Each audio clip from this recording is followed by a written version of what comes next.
Lietuvos Respublikos prezidentė, ginklu. Dirb!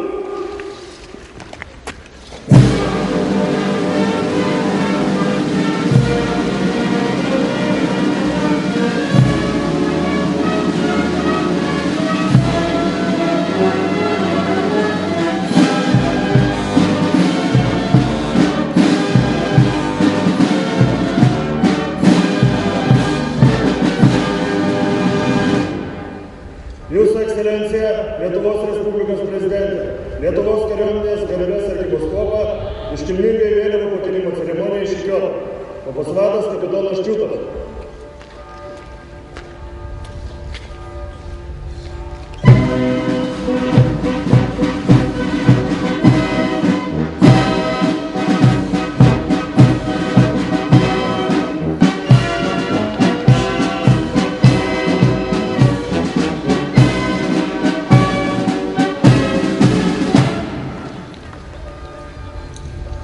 Sveiki, kariai!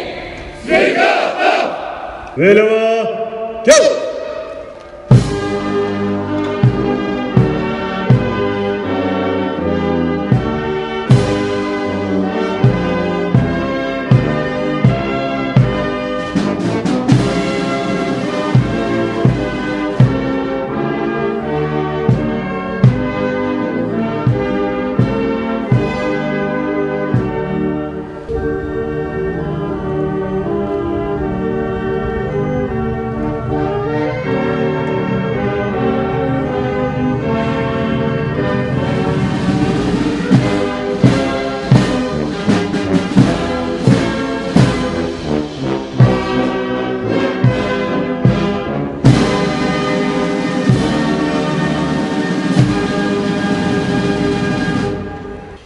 Iškiliausių tautos atstovų parašais patvirtintas aktas šaukė vienybėn tada, tebešaukė ir dabar visus tautiečius. Kaip sakė signataras Petras Klimas, kokių pažiūrų jie bebūtų, jei tik nenutolę nuo savo tėvynės ir brangina tėvų bei protėvių palikimą, trokšdami savosios laisvės. Nepriklausomybės aktas sutelkė tautą išbandymams. Jo dvasioje buvo kuriama ne tik tarpukario Lietuva. Nepriklausomybės aktų įkvėpti telkėsi į kovą Lietuvos partizanai.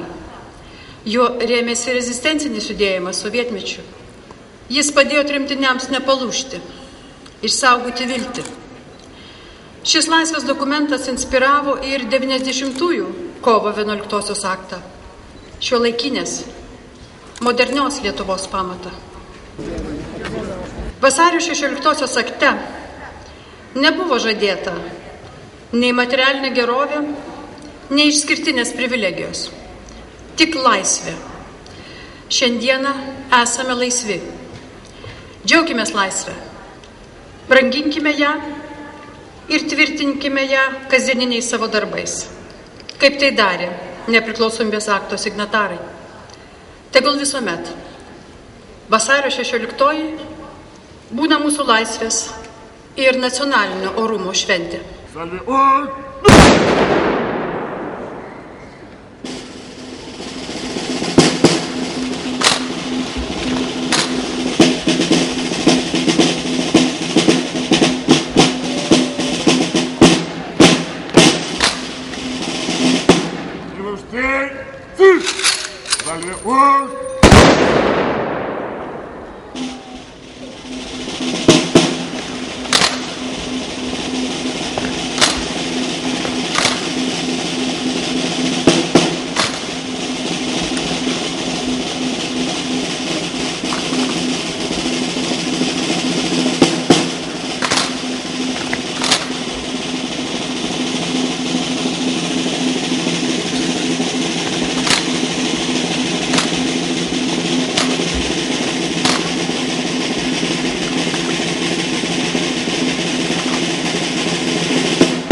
Salve!